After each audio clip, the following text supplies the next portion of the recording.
What's up, guys? Quinn Hennick here of Clinical Athlete Newport. Got another clinical athlete rehab case for you. This is a 33-year-old male who works a desk job and trains for powerlifting recreationally 3 times a week. He also attends periodic hiking trips once every 1 to 2 months. So his chief complaint is right knee pain with a previous diagnosis of tendinopathy. So there was no previous imaging as far as ultrasound to confirm tendinopathic changes, but he did have an x-ray which was totally clear, and obviously that doesn't address the tendon, but he's got tendon pain, which began in 2017 during a training period of high squatting and high hiking volume, both combined. The pain is located right below the kneecap and kind of up under the kneecap, he says, a little bit, and can also travel down below to where the insertion is at the tibial tuberosity, and it's aggravated with squatting, running, and hiking. The pain increases with increased load and hiking mileage, and he reports that his hiking consists of 0 mileage leading up to a trip and then a very concentrated dosage of mileage on the trip. And so currently the knee is not painful during powerlifting training, so that's good, but he's keeping the loads below 60% of his previous 1 rep maxes, so the weights are really light right now.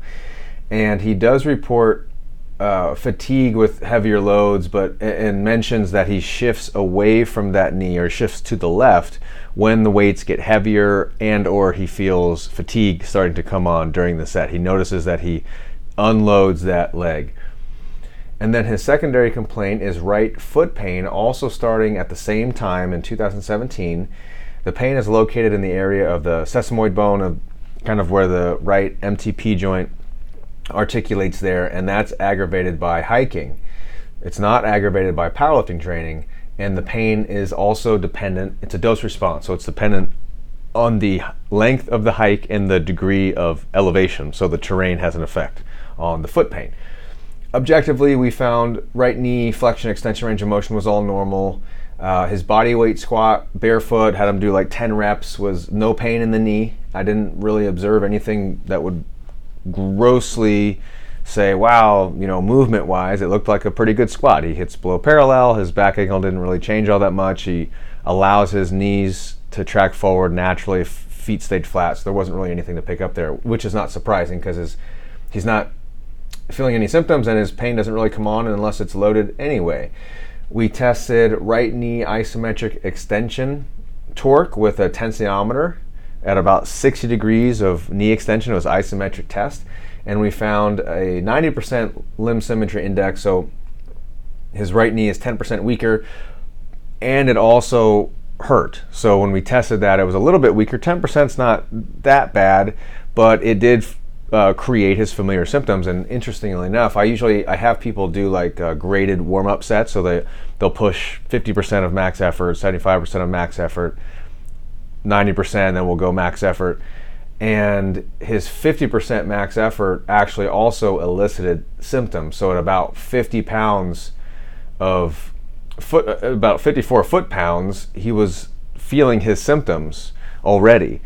So we've got some load intolerance there. Then we did a single leg decline squat. The decline was at 60 degrees, and he was actually able to get 90 degrees of knee flexion and stand back up with no pain, even on the right side. So that would actually surprise me.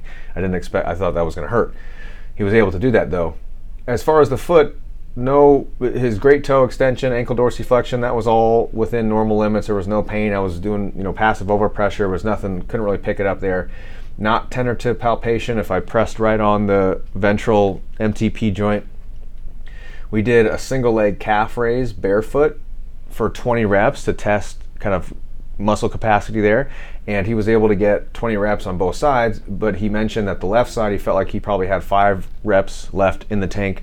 On the right side he said maybe 2, and he acknowledged that it fatigued faster. He also said that in rep number 6, his familiar symptoms began to emerge. So right away, just in a single leg calf raise, he's able to recreate his symptoms that he also feels during longer hikes, so it makes sense. So, the right tendon seems to be a little sensitive to tensile and compressive loading, as would be the case with tendinopathy, and we did note that mild extensor mechanism weakness, but the load intolerance, less than 60% of 1 rep max, was probably more significant there. Right foot pain, also an apparent compression and kind of dynamic impact intolerance. So both of these things, stemming from spikes in training load, be it hiking or squatting back in 2017, and sometimes those things just stick around. We weren't there to kind of see all the factors that played into it, but the sensitivity has kind of come and gone, since then. It's unclear of the causality. We tested the right single leg calf raise, we tested isometric knee extension.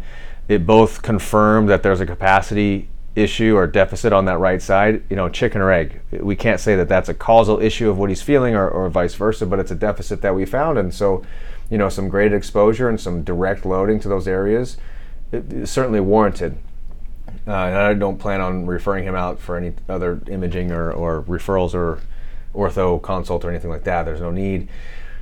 He already has a good powerlifting program, and I have a good working relationship with his coach, so he's going to train as is, and we can modify things as needed. Since we were able to recreate his symptoms in his knee pretty easily with that isometric leg extension at relatively low loads, I'm just going to have him do those leg extensions, because that's an exercise where you know what you're getting. The transference is not all that great with powerlifting, but he's already doing powerlifting, and he's subjectively says he shifts away from that leg when it gets hard anyway. So let's do something that directly loads that area. So I'll probably have him hit leg extensions twice a week at 3 or 4 sets, 8 to 10 reps at a 1 to 2 reps in reserve, so relatively intense. I'll have him do it where there's no full lockout of the knee and extension, and he doesn't rest at the bottom. So it's 3 seconds up, 3 seconds down, just a constant tempo and a constant tension. So it should burn pretty good. He already has rear foot elevated split squats in his program also, so he's just going to roll with those. And I told him to just kind of the same idea, don't release tension on that.